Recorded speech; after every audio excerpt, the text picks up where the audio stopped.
Bueno, como les comentaba, el gobierno envió al Congreso de la República la ley de presupuesto para el 2022. ¿Cuál es el monto total y qué sectores tendrán prioridad? Valeria Fuertes lo comenta todo y lo explica todo en el siguiente informe. El gobierno presentó ante el Congreso de la República el proyecto de presupuesto que tendrán todos los sectores del país para el 2022, que asciende a 197.000 millones de soles. Este monto es ligeramente mayor al presupuesto del 2021. Los sectores salud y educación son los que recibirán más dinero el próximo año del que recibieron este 2021, explica Janet Seinfeld, directora de Videnza Escuela de Gestores. Por ejemplo, el objetivo en el tema sanitario es que con el presupuesto se pague al personal médico, mejore la atención al paciente y se compren más medicamentos. Se está priorizando, digamos, estos sectores sociales, aunque claramente se ve que educación está creciendo más, probablemente por la necesidad también de volver a clases y de estar preparados para ese retorno seguro. En el caso de salud, el presupuesto que se está planteando para el 2022 es menor al presupuesto con el que se está terminando el 2021. Del monto total, el gobierno nacional, es decir, todos los ministerios, recibirán más de 139.879 millones de soles, mientras que los gobiernos regionales tendrán 35.551 millones y los municipios 21.570 millones de soles. Para poder brindar el apoyo económico a los sectores como los programas sociales y agricultura, el gobierno deberá endeudarse, señala Marcel Ramírez, profesor de la Escuela de Gestión Pública de la Universidad del Pacífico. Claramente habrá un incremento de recaudación, sin embargo, todavía requerimos mayor endeudamiento para cubrir las necesidades de gasto del 2022. Eso nos llevaría a que la deuda, cuando termine el año 2021, pase de 35,3% del PBI a 36,6% del PBI en el año 2022. Todo lo cual va a depender finalmente de cómo se comporte la recaudación. Recién ahí sabremos si necesitaremos endeudarnos más. Sin embargo, Bruno Bellido, profesor de Economía de la Universidad de Lima, precisó que no es suficiente que el gobierno establezca el presupuesto para cada sector, región y municipio, pues el éxito radica en la ejecución responsable de ese dinero. En el año 2019 se ejecutó el 85,6%. En el año 2020 se ejecutó el 84,1%.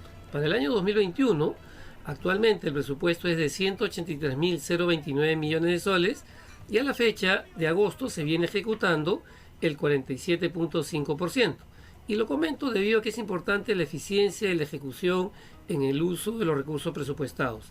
Cabe recordar que lo que hace el gobierno es presentar una propuesta de los recursos que se destinarán a municipios, ministerios y gobiernos regionales. Sin embargo, el Congreso durante el debate puede modificar la distribución del dinero.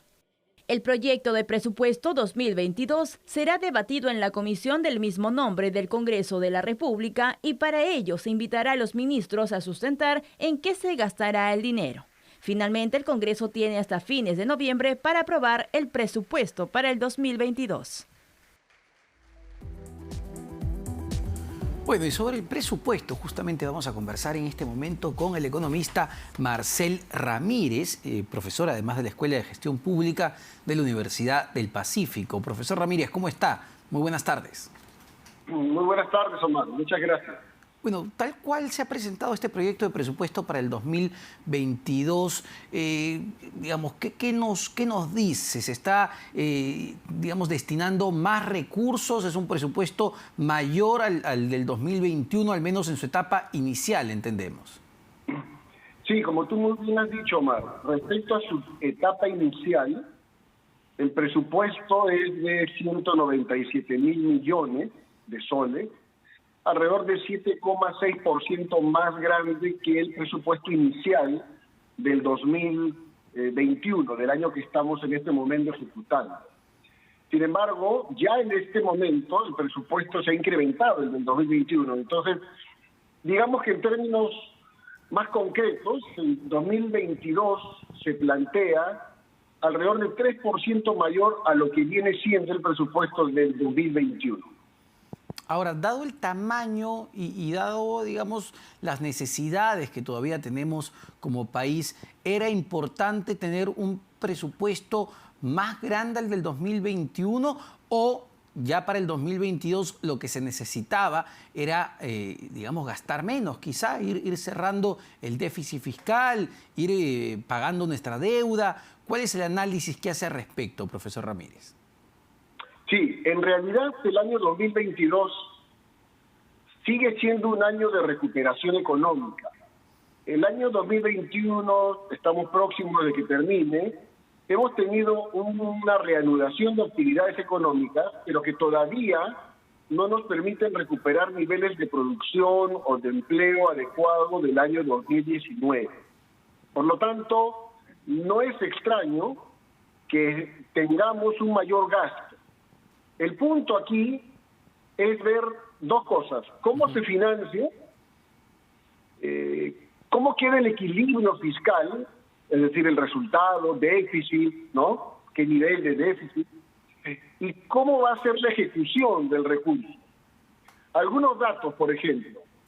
Vamos a tener, de acuerdo al proyecto de presupuesto, 60% del gasto financiado con recaudación tributaria. Es un poco más de lo que se había presupuestado para el 2021. Pero igual sabemos que tenemos la presión tributaria más baja de América Latina. Me parece que el Ministerio de Economía y Finanzas incluso la ha catalogado como la más baja de las últimas 2 décadas. Eso nos obliga a recurrir a que tengamos que cubrir el faltante con endeudamiento. Es cierto que como el Perú ha sido de los países que más ha avanzado en la gestión de su deuda, el costo de esa deuda en este momento no es tan grande y ha podido recurrir a ella para cubrir sus necesidades. ¿Y qué porcentaje, Sin embargo, para entenderlo, qué porcentaje sí, de todo el presupuesto se va a financiar con deuda, es decir, con plata prestadita? En este momento está entre 18 a 20% del presupuesto que se va a financiar con deuda. Al menos como lo está planteando en este momento el MED. Lo que pasa es que hay un tema que recién sabremos cómo se comporte el próximo año. Y es, ¿se logrará el 60% de financiamiento a través de recaudación? Y si no es así, el restante para cubrir el gasto tendrá que optarse por mayor deuda. Hay que tomar en cuenta que esta es una proyección. Se basa en un crecimiento proyectado para el próximo año, incluso en un tipo de cambio proyectado para el próximo año. Pero ¿es realista la proyección que está haciendo el Ministerio de Economía de que la recaudación va a crecer, o quizá nos estamos basando o estamos apostando a que el precio del cobre va a seguir permanentemente alto y esto nos va a permitir tener una buena recaudación? ¿Estamos apostando mucho digamos, a cosas que no podemos manejar necesariamente, como son los precios internacionales de las materias primas? Omar, el Consejo Fiscal ya dio una opinión técnica al respecto y señala que las proyecciones del Ministerio de Economía están en el lado del optimismo, son demasiado optimistas. Y si leemos con cuidado el proyecto de ley junto con el marco macroeconómico, veremos que el MES también hace escenario de qué pasaría si la moneda nacional se devalúa un poco, qué pasaría si el PBI no creciera, lo que se está proyectando, y otro tipo de escenarios de riesgo. Yo creo que lamentablemente en este momento las proyecciones que muestra el Ministerio de Economía son muy optimistas y todavía no queda claro cómo se va a sostener el financiamiento del presupuesto del próximo año. Hay que recordar que hace 5 años estuvimos en una situación muy parecida a la actual. Había que recuperar la capacidad de recaudación permanente del Ministerio de Economía. Y lamentablemente en 5 años no se ha avanzado nada. Por lo tanto, ahora estamos en una situación en la que lamentablemente extrañamos esa pendiente reforma tributaria, pero ahora estamos fiscalmente más restringidos. Así es. Entonces, no se ha dicho nada claro todavía cómo se va a recuperar la capacidad de recaudación. Ahora, Y lamentablemente no es un buen momento en lo económico. así es. Ahora, profesor Ramírez, en cuanto a las prioridades que tiene el gobierno y cómo éstas se han plasmado en el proyecto de presupuesto para el próximo año, ¿son las correctas? Vemos que dos sectores claves, importantísimos, como educación y salud, concentran gran parte de este presupuesto. Sí, las prioridades son las que típicamente han estado encabezando la asignación presupuestal en los últimos años. Educación, alrededor del 18% del presupuesto, salud también 14%, transporte, lucha contra la violencia, lucha con el tema de anemia, violencia familiar, son las prioridades típicas. Aquí la cuestión es que las autoridades durante años no se han detenido a repensar el futuro del país.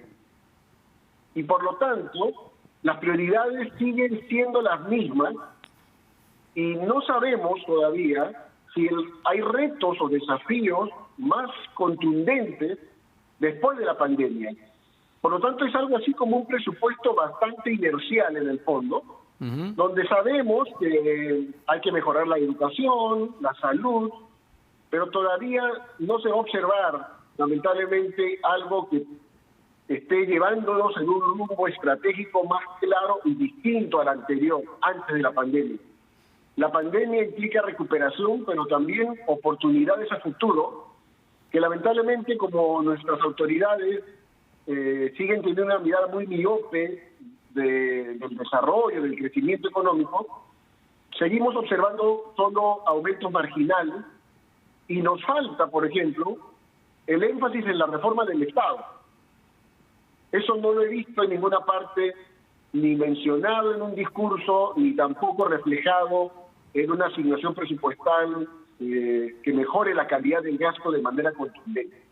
Bueno, y ahí seguimos arrastrando problemas, vamos, ya de varias décadas, ¿no? La capacidad de poder ejecutar los presupuestos, plata que retorna al gobierno central, y más allá de si se gasta o no se gasta, cómo se está gastando ese dinero, si efectivamente termina repercutiendo en la mejor calidad de vida de la población, ¿no? Hay un problema muy serio que implica una pérdida significativa de recursos, que es la corrupción. Así es. Otro tema importante es el proceso mismo de descentralización, que desde mi punto de vista tiene casi 20 años de abandonado. Es decir, se ha hecho una serie de una desconcentración de funciones, pero en la misma pandemia nos hemos dado cuenta que no está funcionando, y la desigualdad que hay en indicadores de acceso a educación, salud, escuelas con condiciones mínimas para brindar educación de calidad, son muy desproporcionadas las diferencias a nivel regional. Por lo tanto, algo está pasando en el proceso que, sumado al tema de corrupción a nivel nacional, está justamente impidiendo lo que tú mencionas, Omar, que los recursos, aunque aumenten cada año, no se traduzcan en mejores condiciones de vida para la población a nivel nacional. Así es, y eso es lamentable. Dos preguntas sobre dos rubros en el proyecto de presupuesto que siempre pueden ser un poco complejos. Este rubro de planeamiento, gestión y reserva de contingencia, ¿a qué se refiere? Vemos que pasa de 24.142 millones a 27.850 millones, un crecimiento de más de 15%, presupuesto 2022 frente a presupuesto 2021. ¿Qué es ese rubro en específico? ¿Para qué sirve? Sí, lo que pasa es que cuando se ordena el presupuesto por funciones, la primera función que acumula presupuesto es educación, y la segunda es justamente la que tú mencionas, y después viene salud. Esto es como el rubro donde se va a concentrar todos los recursos destinados a las acciones que tienen características transversales, de gestión, de administración. y que obviamente aplican de alguna manera a todos los demás sectores: educación, salud, trabajo, transporte, justicia. Por eso es que concentra un porcentaje importante, ¿no? También estamos hablando de la reserva de contingencia, que es un monto en el que se aparta un dinero que todavía no tiene una asignación concreta durante el año. Pero como habrás visto, a lo largo de un año se va extrayendo recursos de la reserva ya hacia funciones específicas. Es el guardadito, por si acaso. Por si acaso. Perfecto. Y la última, que también esta función que crece, y es lo que más crece en realidad, deuda pública. Pasa de 15.561 millones a 22.451 millones. Crece 44.28%. ¿A qué se refiere esto? ¿Es el pago de la deuda que tiene que hacer el Perú? Exactamente. Nosotros, el gasto público es de tres tipos. Gasto corriente, que es básicamente remuneraciones, bienes y servicios. Gasto de capital, lo que conocemos normalmente como inversión pública, y servicio de la deuda. Esa es la razón por la cual es tan importante el perfilamiento de la deuda de largo plazo. Porque lo peor que puede pasar en algún momento es que el pago del servicio de la deuda, es decir, los intereses de los compromisos que uno tiene, puedan absorber tanto recurso que se afecte la asignación de dinero al gasto corriente y de capital, que es el que mantiene operativo al sector público. ¿Y es normal un crecimiento de este tipo, de 44%? Lo que estamos observando es que la acumulación de la deuda desde el año 2014, hay que recordar que en el 2014 la presión tributaria empezó a caer, los gastos a subir y la deuda a incrementarse. Por lo tanto, estamos observando servicios de deuda que justamente vienen en razón de ese aumento del stock de deuda. Lo que nosotros gastemos ahora a través de deuda lo van a pagar los que en este momento son niños o jóvenes cuando sean adultos. Entonces, la decisión de comprometerse en mayor deuda, aunque en este momento pueda verse como barata, va a significar que en algún momento se distraigan recursos o se tengan que generar más recursos para cubrir ese faltante de servicio de deuda y no afectar lo que es el gasto corriente y la inversión pública, que en el Perú es tal vez de las más rezagadas que tenemos en este momento. Así es. Muchísimas gracias, profesor Marcel Ramírez, profesor de la Escuela de Gestión Pública de la Universidad del Pacífico, por este análisis sobre el proyecto de presupuesto de la República para el 2022. Ojo, esto ha sido presentado al Congreso de la República. El Parlamento tiene hasta fines de noviembre para discutir y aprobar, si así lo deseara, este proyecto de presupuesto para el próximo año. Vamos a una pausa. Venimos con más en Economía para Todos.